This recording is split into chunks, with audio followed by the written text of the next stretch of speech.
اعوذ باللہ من الشیطان الرجیم بسم اللہ الرحمن الرحیم۔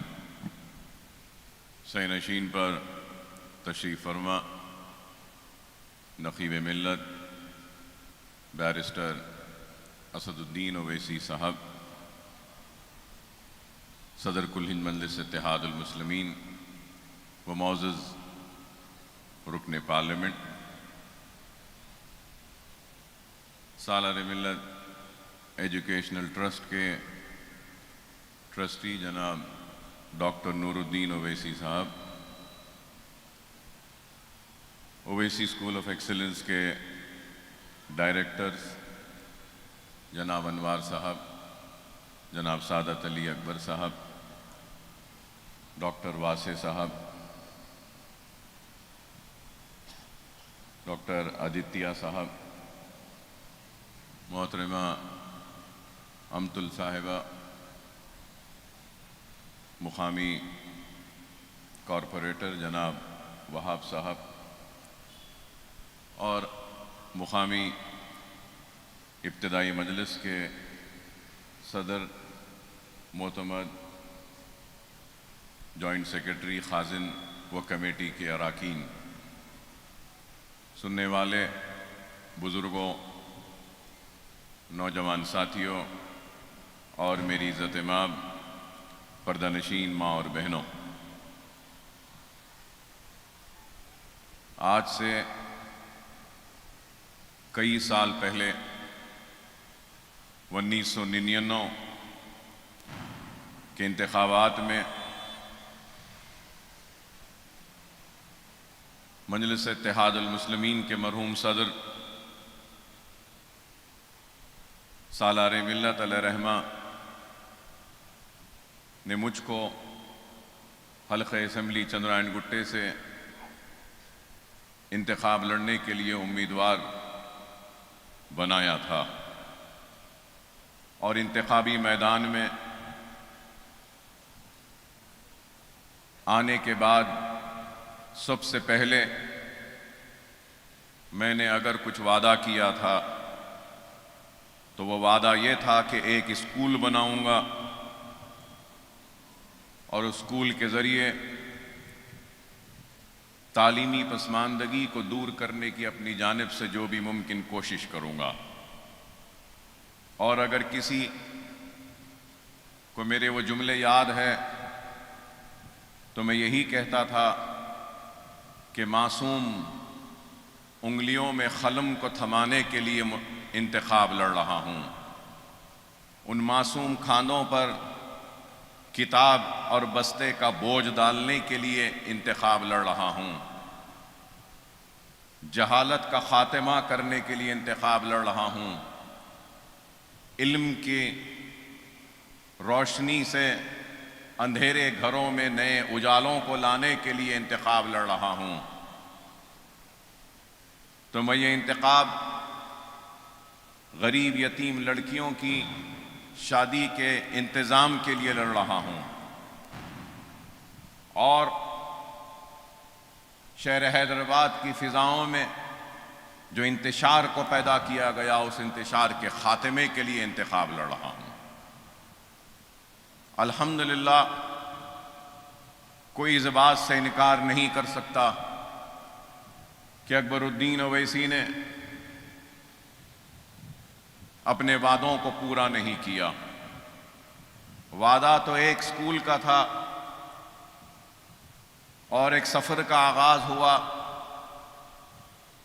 تو نشیمن نگر کے اسکول سے اس کا آغاز ہوا، اور میں یاد دلانا چاہوں گا اور ضرور یہ بولنا چاہوں گا کہ اسکول کے سنگ بنیاد کی تقریب ہم نے رکھی، اسکول کی عمارت مکمل ہوئی تو آپ کو سن کر حیرت ہوگی کہ ہم ہر مساجدوں سے اعلان کرواتے تھے کہ خواہش مند والدین اپنے بچوں کو ہمارے اسکول میں بھیجے، ہم ان کی مفت تعلیم کا انتظام کرے ہیں، لیکن اس کے باوجود بھی درخواستیں نہیں آتی تھیں۔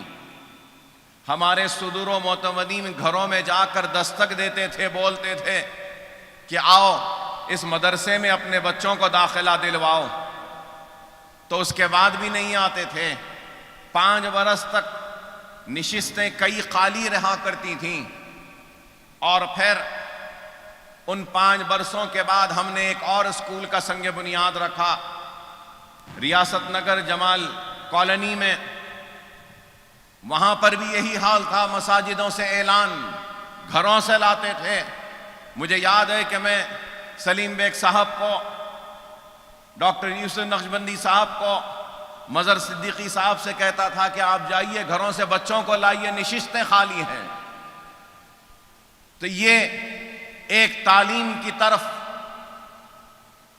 لوگوں کا کس طریقے سے، علم کی طرف کتنی توجہ تھی لوگوں کی، آپ اندازہ لگا سکتے ہیں کہ ہم نے ویسے اس دور میں علم کو گھر گھر پہنچانے کا ایک بیڑا اٹھایا اور کام کا آغاز کیا. اور پھر سالار محترم نے بلا کر مجھے ذمہ داری دی کہ عنبر پیٹ کا بھی اسکول ہے میاں، یہ اسکول کو بھی آپ دیکھیے، اس کی ذمہ داری لیجیے. عنبر پیٹ میں موقوفہ جائیداد میں چھوٹے سے ٹین کے شیڈ میں چند بچوں کی تعلیم کا اہتمام و انتظام کیا گیا تھا، لیکن وہاں کے ذمہ داران چلانے میں مجبوریاں آ رہی تھیں ان کے سامنے. تو وہ ٹین کے شیڈ کا ایک جو تھا اس کو ہم نے حاصل کیا سالار ملت ایجوکیشن ٹرسٹ کے نام پر. وہاں پر ایک عمارت بنائی، پھر حالیہ عرصے میں ایک اور عمارت بنائی عنبر پیٹ میں. تو عنبر پیٹ کے اسکول میں 2 عمارتیں ہیں اسکول کی، اور وہاں کے بچے فرسٹ ڈویژن میں کامیاب ہوتے ہیں. اور وہاں کی 2 لڑکیاں میڈیکل کالج میں داخلہ لیں، اور ہمارے اویسی اسکول آف ایکسلنس سے پڑھنے والی لڑکی نے، ہمارے اویسی اسکول آف ایکسلنس کے اسکول میں پڑھنے والی لڑکی نے سارے ریاست آندھرا پردیش تلنگانہ بننے سے پہلے نرسنگ کے انٹرنس میں آندھرا پردیش میں ٹاپ کی تھی، نمبر 1 آئی تھی لڑکی. پھر وہ 2 عمارتیں عنبر پیٹ کی، نشیون نگر کی عمارت، جمال کالونی کی عمارت، مغل پورے کی عمارت، تالاب میر جملہ میں ایک عمارت. پھر وہاں سے نکلنے کے بعد ریاست نگر جمال کالونی میں اسکول کی عمارت تھی. آپ کو یاد ہوگا اگر تو میں نے اپنے حالیہ اسمبلی انتخابات میں اعلان کیا تھا کہ ریاست نگر میں ایک جونیئر کالج بناؤں گا.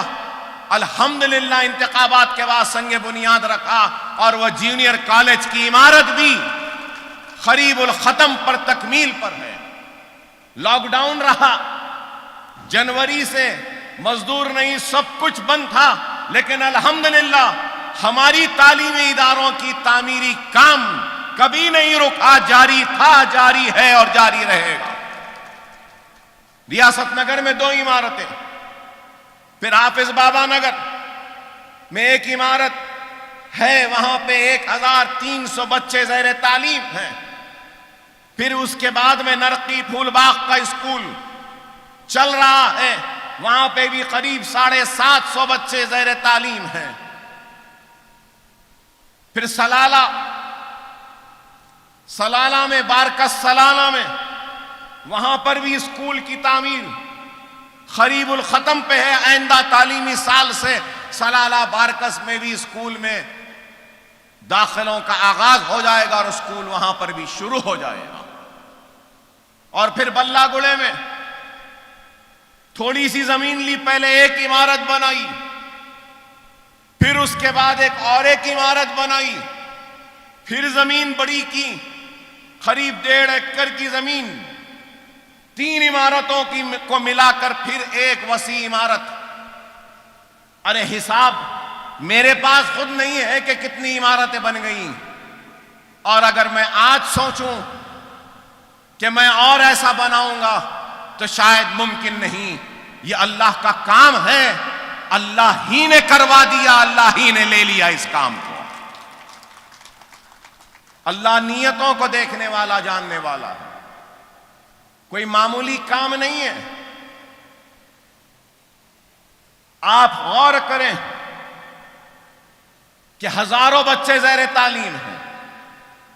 اگر 10,000 بچوں کا بھی حساب لے لیں تو آپ کے محلے میں بھی چھوٹے موٹے اسکولز ہوں گے. کتنی فیس دیتے ہیں ماہانہ؟ کم از کم 300 روپیے. ٹین کے ڈھالیے میں کمزور ٹیچر اچھی نہیں تو 300 روپیے, اور کچھ تھوڑا ذرا اچھا تو 500, اور اگر کوئی بہت اچھا تو 1,000 2,000 روپیہ لیا جاتا ہے. ارے آپ غور کرو, الزام لگانے والوں, تنقید کرنے والوں, میں تمہاری عقل کو آج سوچنے پہ مجبور کر رہا ہوں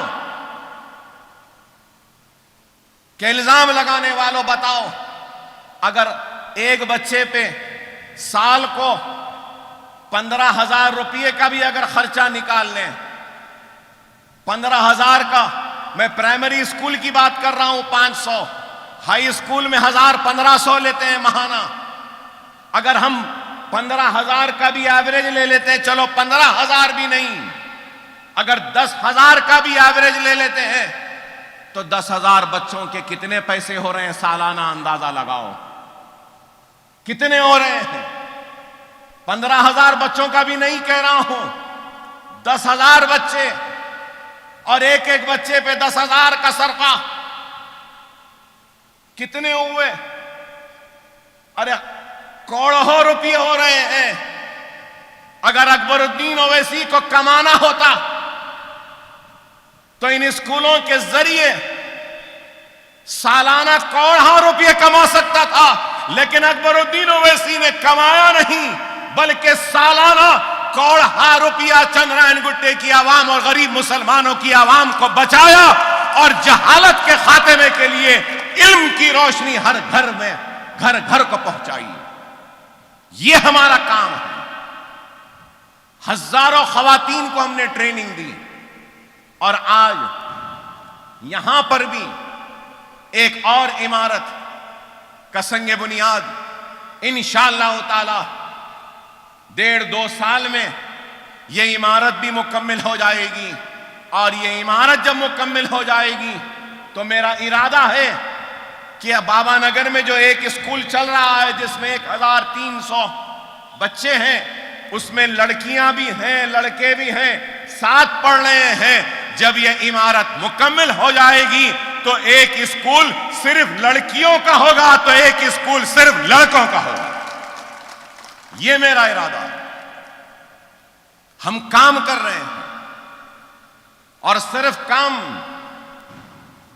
ایسا نہیں کہ صرف دکھاوا. ارے آج کروڑوں روپے کے اثاثے ہو گئے سالار ملت ایجوکیشن ٹرسٹ کے, اور یہ اثاثے میرے ذات کے یا میرے نہیں ہیں, یہ قوم و ملت کی امانت ہے.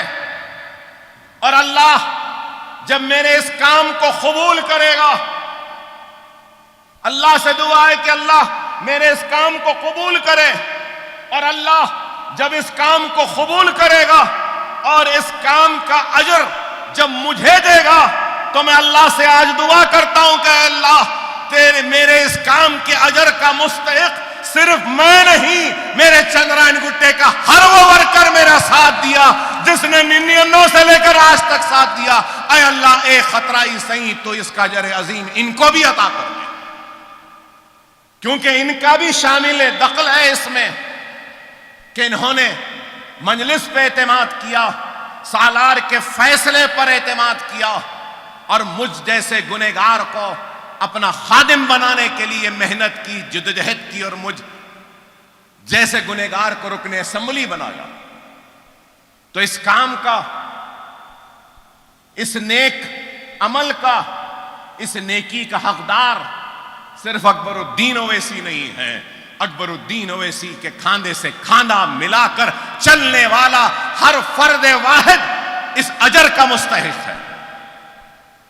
اور میں تو اللہ سے دعا کروں گا کہ اللہ 99 کے انتخابات سے لے کر آج تک جس فرد واحد نے اپنے ووٹ کے ذریعے کری اکبر الدین اویسی کی کامیابی کے لیے دعائیں کی، اعتماد کا اظہار کیا، اے اللہ تو ان کو بھی اس نیک عمل اور اس نیک کام کا اجر عطا فرما۔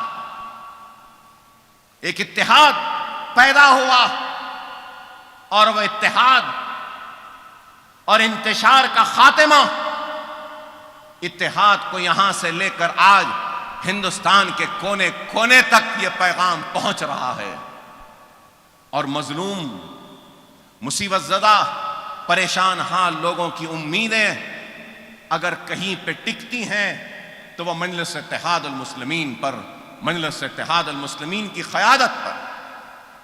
آج یہ اتنا کام جو ہو رہا ہے، یہ کام کوئی معمولی کام نہیں ہے۔ اگر ایک انسان گھر بنانا چاہے تو زندگی میں ایک گھر بنا لے تو خوش ہوتا ہے، گھر بنانے کی تقریب کرتا ہے، مہمانوں کو بلاتا ہے، بتاتا ہے کہ دیکھو میں نے اپنے زندگی میں گھر بنایا ہے۔ لیکن اکبر الدین اویسی نے ایک نہیں کئی عمارتیں بنا دی اسکول کی، اور میں یہ کہوں گا، سننے والوں سے کہوں گا، دولت مند لوگوں سے کہوں گا، اہل دل سے کہوں گا کہ انسان اور دنیا میں کے سامنے دولت کی کئی شکلیں ہیں۔ دولت کی شکل پیسے میں ہے، دولت کی شکل زمین میں ہے، دولت کی شکل سونے میں ہے، دولت کی شکل چاندی میں ہے، دولت کی شکل موتی میں ہے، دولت کی شکل ہیرے کی شکل میں بھی ہے۔ لیکن یاد رکھو، پیسے کی دولت بھی جا سکتی ہے، ختم ہو سکتی ہے، زمین کی دولت بھی جا سکتی ہے، ختم ہو سکتی ہے، ہیرے کی دولت بھی ختم ہو سکتی ہے، سونے کی دولت، چاندی کی دولت، موتی کی دولت سب ختم ہو سکتی ہے۔ لیکن دنیا میں ایک ایسی دولت ہے جو دینے سے یا بانٹنے سے ختم نہیں ہوتی اور بڑھتی ہے، اور وہ دولت علم ہے۔ وہ دولت اکبر الدین اویسی دے رہا ہے۔ اکبر الدین اویسی وہ دولت دے رہا ہے جو دینے سے، بانٹنے سے ختم نہیں ہوتی، کم نہیں ہوتی، اور بڑھتی ہے اور بڑھتی ہے۔ علم کی دولت وہ واحد دولت ہے، اور اگر علم آ جائے تو سوچ بدل جاتی ہے، علم آ جائے تو فکر میں تبدیلی آ جاتی ہے، علم آ جائے تو رہن سہن بدل جاتا ہے، علم آ جائے تو ہم کو فیصلے لینے کی طاقت آ جاتی ہے۔ اور آج ہماری قوم سب سے پیچھے اور پچھڑی ہوئی ہے تو صرف اس لیے ہے کہ ہم علم اور تعلیم کے میدان میں سب سے پیچھے ہیں۔ دنیا کو جینے کا سلیقہ بتانے والے لوگ کون تھے؟ دنیا کو علم کی اہمیت بتانے والے کون سے مذہب میں علم کی اہمیت بتائی گئی؟ مذہب اسلام میں رسول اللہ صلی اللہ علیہ وسلم ارشاد فرماتے ہیں کہ اگر علم حاصل کرنے کے لیے دیوار چین کو بھی پان کے جانا پڑے تو جاؤ۔ لیکن آج ہم سب سے پیچھے اور پچھڑے ہوئے، کیوں؟ اس وجہ سے کہ ہمارے ذہنوں میں علم کی اہمیت نہیں، اور اسی علم کی اہمیت کو اجاگر کرنے کے لیے آج ہم کام کر رہے ہیں۔ اور یہ تعلیم کا مشن جو آج یہاں سے جو آ رہا ہے ابتدائی تعلیم میں، تو آج ہمارے بچے ڈاکٹرز، انجینئرز بن رہے ہیں۔ انشاءاللہ تعالی doctors, engineers, M B A graduates, research scholars, P H Ds, I A S, I P S, I F S, I R S, group 1 group 2 میں بھی ہمارے بچے جائیں گے اویسی اسکول آف ایکسیلنس کے، اور بتا دیں گے کہ ہم میں عزم ہے، ہم میں ارادہ ہے۔ لوگ مجھ سے پوچھتے ہیں کہ اکبر صاحب، ہم دیکھتے ہیں کہ آپ امداد تقسیم کرتے ہیں بلہ گڑے سے، آپ امداد کا تقسیم کرتے ہیں حافظ بابا نگر کے اسکول سے، آپ امداد تقسیم کرتے ہیں تو نرقی پھول باغ کے اسکول سے۔ ہاں، پورے لاک ڈاؤن میں امداد میں نے تقسیم کی بلہ گڑے کی ہمارے KG to PG کے کیمپس سے، اس لیے کہ اکبر الدین اویسی دنیا کو بتانا چاہتا ہے کہ دیکھو چندران گٹا اور ہم غریب مسلمانوں کے عزائم کو، ہمارے عزم کو، ہمارے جنون کو، جتنی بلندی ہماری عمارت کی ہے، ہمارے جنون کی بلندی اس عمارت سے زیادہ بلند ہے، ہمارا اخلاص اس عمارت کی بلندی سے زیادہ بلند ہے، ہماری نیت ہم بتاتے ہیں دنیا کے سامنے۔ یہ کام ہے، میں زندہ رہوں یا نہ رہوں، لیکن میرا کام زندہ رہے گا۔ رہتی دنیا تک میرے بنائے ہوئے اسکولوں میں پڑھنے والا ایک ایک لڑکا قابل بنے گا، نیک بنے گا، تو اس کا اجر اللہ مجھے دے گا، میرے ساتھیوں کو دے گا، میری عوام کو دے گا۔ انسان کے ہر عمل کا اجر ملے گا، تو انسان کی موت کے بعد اس کا کوئی عمل نہیں رہتا، جتنا عمل تھا اس پر ہی اجر ہوگا۔ لیکن یہ اسکولوں کا کام کا عمل رہتی دنیا تک قائم رہے گا، اور پڑھنے والے بچوں کی دعائیں ہم کو ملیں گی۔ اللہ کا شکر ہے کہ اللہ کام لے رہا ہے، اور آج میں یہاں کر رہا ہوں۔ لوگ مجھ سے پوچھتے ہیں کہ اکبر صاحب چندرائن گٹے میں ہی کیوں؟ ہاں، چندرائن گٹے والوں کا پہلا حق ہے مجھ پر، اس لیے چندرائن گٹے میں پہلے انتشار کا خاتمہ کرنے والوں کا نام چندرائن گٹا ہے، انتشار کی فضا پیدا کرنے والوں کا نام چندرائن گٹا ہے، اس لیے پہلے ان کا حق ہے۔ اور اللہ اگر دے گا تو ضرور کروں گا، پہلے یہاں ختم کروں گا، اس کے بعد میں زندہ رہا، دولت رہی تو یہاں سے ہٹ کر بھی کرنے کی کوشش کروں گا۔ کام ہمارا پہچان بنا ہے۔ انوار صاحب یہاں بیٹھے ہیں، قابل مبارکباد ہے، یہ نیک شخص، عالم دین۔ میں نے ان سے ایک مرتبہ کہا کہ انوار صاحب میری زندگی کی خواہش ہے، میرے بچوں کے ساتھ جو ہوا، میں اپنے اسکول میں پڑھنے والے بچوں کے ساتھ وہ چیز نہیں ہونے دینا چاہتا ہوں۔ تو انہوں نے مجھ سے پوچھا کہ اکبر صاحب کیا ہے؟ میں نے کہا میں دنیاوی تعلیم کے لیے میرے بچوں کو اچھی تعلیم دے رہا ہوں، لیکن گھر پر مولوی صاحب آتے ہیں، قرآن پڑھاتے ہیں، مذہبی معلومات دیتے ہیں، لیکن میرے بچے جب امتحان رہتا ہے بولتے ہیں کہ امتحانات ہے، 10 دن کے بعد مولوی صاحب آئیے، اور تعلیم دین کی منقطع ہو جاتی ہے تھوڑے دن کے لیے، پھر بعد میں قرآن تو کیسے بھی پڑھ لے رہے ہیں، لیکن اسلام کیا ہے وہ نہیں معلوم، اسلام کی تعلیم کیا ہے وہ نہیں معلوم، تاریخ اسلام کیا ہے وہ نہیں معلوم، احادیث کیا ہے وہ مکمل نہیں معلوم۔ تو انوار صاحب نے کہا تو آپ کیا چاہتے ہیں؟ میں نے کہا کہ میں آپ سے درخواست کرتا ہوں کہ آپ ایسا نصاب، ایسا سلیبس بنائیں کہ اویسی اسکول آف ایکسیلنس میں پڑھنے والے بچے کو دنیاوی تعلیم کے ساتھ دینی تعلیم بھی مل جائے۔ ایسا نصاب بنایا، ہم چائلڈ سائیکالوجسٹ کو ہم نے مقرر کیا، بچوں کے جو برین ڈیولپمنٹ ہوتا ہے، ذہن جو بنتا ہے، اس کے ایکسپرٹس کو ہم نے مقرر کیا۔ انہوں نے کہا کہ اتنا بوجھ یہ عمر کے بچے پہ ڈالا جا سکتا ہے، اتنا بوجھ۔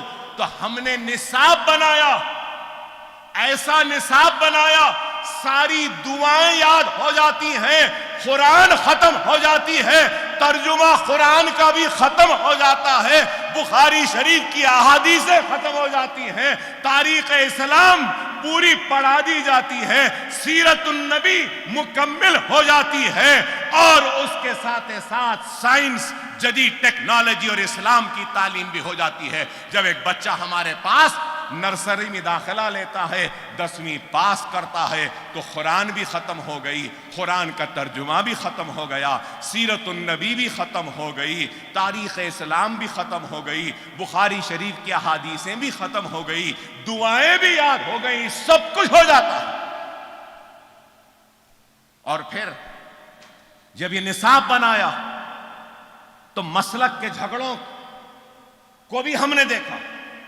انوار صاحب خود اہل حدیث کے مرکز میں جا کے دستخط کروا کے لائے. انوار صاحب اہل سنت کے مرکز پہ بھی جا کر دستخط کرائے.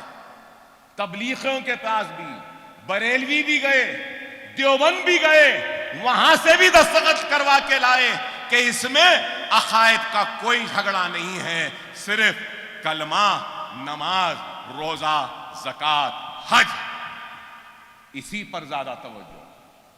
ایسی کتاب کے دیکھنے والوں نے کہا ارے یہ کام تو 100 برس پہلے ہونا تھا، ایسا کام نہیں ہوا. لیکن وہ کام بھی اللہ نے اویسی گروپ آف فسٹ یہ سکول و سالار ملت ایجوکیشن ٹرسٹ سے لیا اور انوار صاحب جیسے عالم دین سے لیا. میں ممنون و مشکور ہوں. قریب 25 لاکھ روپیہ صرف ہوا. 3 سے 4 سال لگے وہ سلیبس کو بنانے میں. تو آپ غور کرو کہ آپ کو صرف بچے کو لا کر سکول میں چھوڑنا ہے. لیکن آج افسوس کے ساتھ کہتا ہوں کہ داخلہ ہم دے دیتے ہیں، داخلہ تو لے لیتے ہیں، لیکن اس کے بعد تھوڑے تھوڑے دن میں بچے کم ہونا شروع ہو جاتے ہیں. ارے کیا ماں باپ اپنے بچوں کو ہمارے سکول کی گیٹ تک لا کر نہیں چھوڑ سکتے؟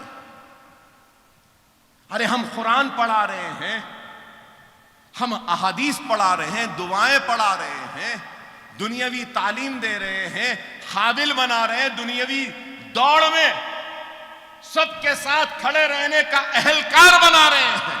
اس کے بعد بھی آپ کو لا کر چھوڑنے کی فرصت نہیں. لاک ڈاؤن سے کئی لوگوں کا نقصان ہوا، کووڈ سے کئی لوگ پریشان ہوئے، کئی لوگوں کے کاروبار میں نقصان، تباہ برباد، نوکریاں سب کچھ چلے گئیں. کووڈ سے متاثر ہونے والے کا نام اکبر الدین اویسی بھی ہے. میری 15 برس کی محنت جو میں گلیوں میں، دھول گرد و غبار میں، موریوں میں، مٹی میں کھیلنے والے بچوں کو لا کر اپنے سکول میں 15 برس سے جو محنت کر رہا تھا، اب 1 سال ہو رہا ہے ان کا اسکول بند ہو کر، نہیں معلوم کہ اب ان کا ذہن کس طرف چل رہا ہے. سب سے زیادہ درد مجھے ہے ہزاروں بچے جن کا اسکول چھوٹ گیا، نہیں معلوم کہ اب وہ ان گھروں میں بھی ہے یا نہیں معلوم. لیکن ہم اپنے مشن سے پیچھے نہیں ہٹیں گے. اکبر الدین اویسی ایک مقصد لے کے آگے چلتا ہے. زندگی میں اگر مقصد نہیں تو وہ زندگی بے فیض ہے، ناکارہ ہے، بیکار ہے. زندگی میں کوئی مقصد ہونا چاہیے. اکبر الدین اویسی کا اگر زندگی کا کوئی مقصد ہے تو وہ مقصد ہے تو علم ہے، علم ہے، تعلیم ہے، تعلیم ہے، اور ملت اسلامیہ کا اتحاد ہے، جماعت سے وابستگی ہے. اور آج اگر اکبر الدین اویسی اس قابل بنا ہے کہ اتنے سکولز، اتنے مدرسے بنانے کا، تو میری ماں باپ کے دعاؤں کا نتیجہ ہے. میرے مرحوم صدر، میرے والد، اللہ ان کے قبر کو نور سے بھر دے. سالار ملت علیہ رحمہ کی دعائیں اور ان کی تعلیم کا نتیجہ ہے. میرے ضعیف والدہ محترمہ کی تعلیم و تربیت و دعاؤں کا نتیجہ ہے. تو یہ سالار ملت ایجوکیشن ٹرسٹ کی یہ کامیابی میرے صدر بیرسٹر اسد الدین اویسی صاحب کی وجہ سے ہے.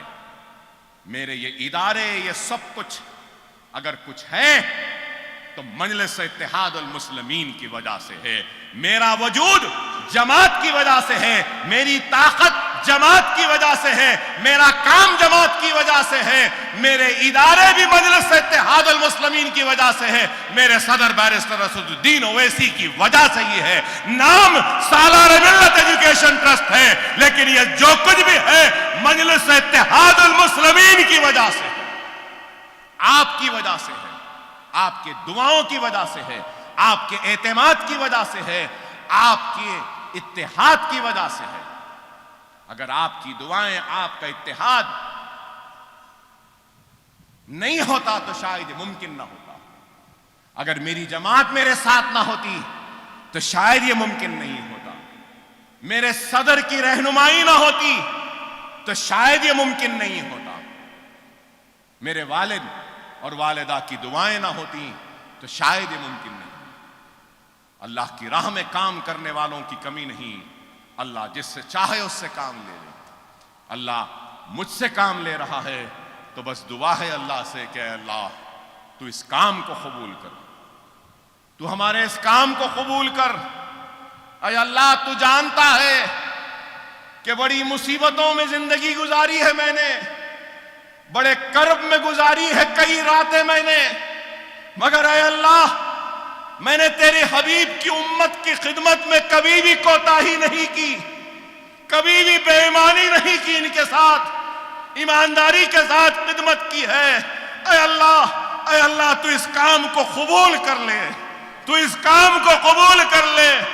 راتوں کے کرب اور ضرب کی تکلیف میں بھی میں نے فکر کی ہے تو اپنے درد کی نہیں فکر کی ہے، تو اے اللہ تو جانتا ہے تیرے حبیب کی امت کی فکر کی ہے۔ میں نے کبھی اپنے ذات کی، اپنی اولاد کی فکر نہیں کی، فکر کی ہے تو اے اللہ تیرے حبیب کی امت کی فکر کی ہے، تو اس جماعت کی فکر کی ہے، تو میرے صدر کی، میری عوام کی۔ اے اللہ تو ان سب کی حفاظت کر دے، اے اللہ تو ان سب کی حفاظت کر، سب کو کامیابی و کامرانی عطا فرما، ہمارے اس کام کو قبول کر لے۔ نہیں معلوم کہ کتنے دن زندہ رہوں، لیکن جب تک زندہ ہوں میرا ہر لمحہ آپ کی فکر، آپ کی تڑپ، آپ کی خدمت میں گزرے گا، یہ وعدہ ہے میرا۔ میرے زندگی میں اب کوئی خواہش نہیں، اللہ کا شکر، کچھ نہیں چاہیے۔ اللہ اس کے رسول کی قسم، اقتدار بھی نہیں چاہیے، ایم ایل اے بھی نہیں چاہیے، کچھ بھی نہیں چاہیے۔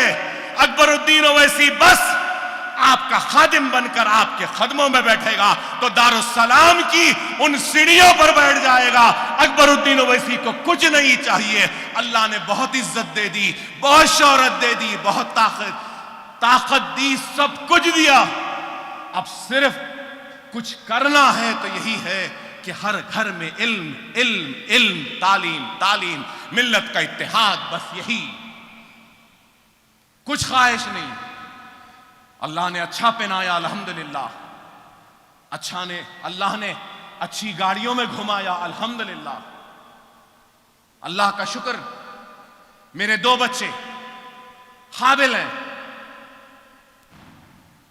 میرا ایک لڑکا ڈاکٹری مکمل کر چکا، پوسٹ گریجویشن، ایک بیٹی ہے، ایک بیٹا ہے، ایک بیٹا ڈاکٹر، انشاءاللہ اس سال بیٹی وکالت لندن سے مکمل کر لے گی، وکیل ہو جائے گی۔ مجھے اور کیا چاہیے؟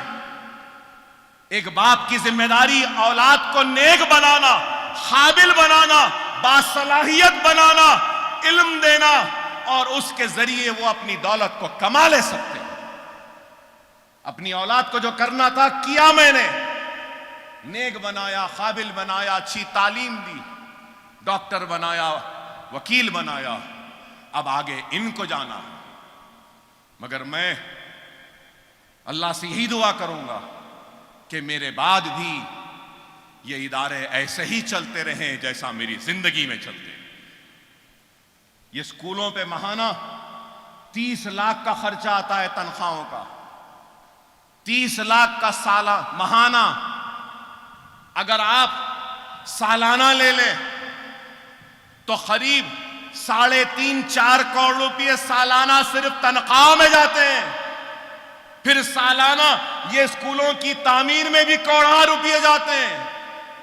اللہ میری اولاد کو اس قابل بنا کہ وہ میرے بعد بھی یہ 4 کروڑ کا خرچہ اسکولوں کا برداشت کر سکیں، اپنی زندگی کے ساتھ ساتھ میرے اسکولوں کو بھی چلا سکیں۔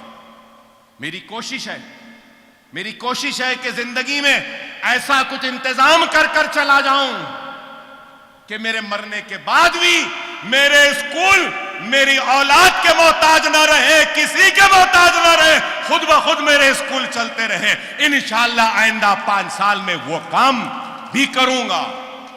وہ کام کرنا ہے مجھے کہ 5 سال میں ایسا بنا دوں کہ ایسے کرائے آئے جس کے ذریعے میرے اسکول خود بخود ان کرایوں کے ذریعے چلتے رہیں۔ یہ ہماری کوشش ہے۔ خیر بہرحال آپ تمام کا ممنون و مشکور کہ آپ نے وقت نکالا اور میری ہمت افزائی کی۔ میرے لیے میری زندگی کا سب سے بڑا کام اگر کچھ ہوتا ہے نا تو وہ یہ اسکولز ہوتے ہیں۔ لوگ بولتے ہیں مجھے اکبر صاحب آپ اسکولوں میں پھرتے ہیں۔ ہاں میں پھرتا ہوں، آج تک نہیں بولا، آج کہتا ہوں۔ جب بہت درد ہوتا ہے پیٹ میں، طبیعت بہت خراب رہتی ہے اور درد سے کھانا نہیں کھا سکتا، بھوکا رہتا ہوں، پیاسا رہتا ہوں اور کسی وجہ سے دل میں درد ہوتا ہے، کرب میں رہتا ہوں، تکلیف میں رہتا ہوں، تو اللہ اس کے رسول کی قسم ان اسکولوں کا رخ کرتا ہوں، اور جب معصوم غریب بچوں کے چہروں پہ وہ مسکراہٹ دیکھتا ہوں تو میرا سارا غم چلا جاتا ہے، ساری تکلیف چلی جاتی ہے، سارا کرب چلا جاتا ہے۔ یہ خوشی مجھے ملتی ہے۔ میری زندگی کی سب سے بڑی خوشی ہے تو وہ ان معصوم بچوں کی تعلیم کا انتظام ہے۔ میں آپ کا ممنون ہوں، مشکور ہوں کہ آپ نے وقت نکالا اور میری ہمت افزائی کی، اور دعا کریں اپنے نمازوں میں کہ اللہ میرے اس کام کو قبول کرے۔ لاک ڈاؤن میں بھی ہم نے کام کیا، یہ سیلاب میں بھی کام کیا، جتنا ہو سکتا ہے میرے سے میں نے کیا۔ بے شک کئی گھر ایسے ہوں گے جہاں میری امداد نہیں پہنچی، میں اس بات سے انکار نہیں کرتا۔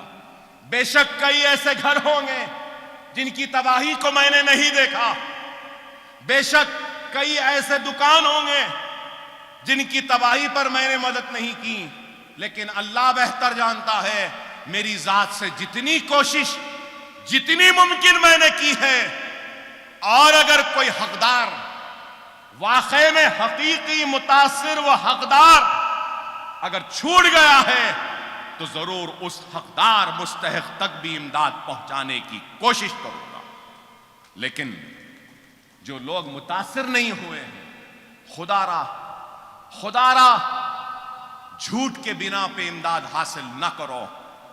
اگر جھوٹ کے نام پر تم امداد حاصل کرو گے تو یاد رکھو میدان حشر میں ایک مستحق، ایک مظلوم تمہارا دامن پکڑ لے گا، اور اکبر الدین اویسی بھی تمہارا دامن پکڑ لے گا۔